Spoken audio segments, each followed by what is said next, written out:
S.R.. রঙ্গনাথনকে ভারতের গ্রন্থাগার জগতের জনক বা ফাদার বলা হয় কেন? আচার্য শিয়ালী রামামৃত রঙ্গনাথন ভারতের গ্রন্থাগার জগতের একটি উজ্জ্বল জ্যোতিষ্ক। গ্রন্থাগার বিজ্ঞানের প্রায় সকল ক্ষেত্রেই তার প্রতিভার স্পর্শ আছে। রঙ্গনাথন ভারতের বিভিন্ন প্রদেশ সহ বিশ্বের বহু দেশের গ্রন্থাগার পরিদর্শন করেছেন, আর তারই দৌলতে গ্রন্থাগারের অবস্থা, সমস্যার বিভিন্ন দিক এবং গ্রন্থাগার সার্ভিস ইত্যাদি সম্পর্কে তার জন্মেছিল ব্যাপক অভিজ্ঞতা। তাই গ্রন্থাগারের লক্ষ্য অর্জন ও উদ্দেশ্য সাধন করতে তিনি 5টি সূত্র নির্দেশ করেছিলেন। এই সূত্রগুলি কি কি?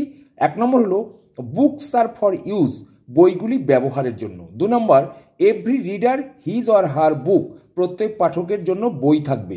3 নম্বর এভরি বুকস ইটস রিডার, প্রতিটি গ্রন্থই পাঠকের জন্য। 4 নম্বর save the time of the readers, পাঠকের সময় বাঁচান। 5 নম্বর library is a growing organism, অর্থাৎ গ্রন্থাগার একটি ক্রমবর্ধনশীল প্রতিষ্ঠান। এই সূত্রগুলি বইয়ে প্রথম প্রকাশিত হয়েছিল 1931 সালে। এইগুলি হচ্ছে 5 লজ অব লাইব্রেরি সায়েন্স, যা গ্রন্থাগার বিজ্ঞানের পঞ্চনীতি নামে পরিচিত। এই পঞ্চনীতি আবিষ্কারের জন্যই তাকে ভারতের গ্রন্থাগার জগতের জনক বলা হয়, father of library science in India. Thank you.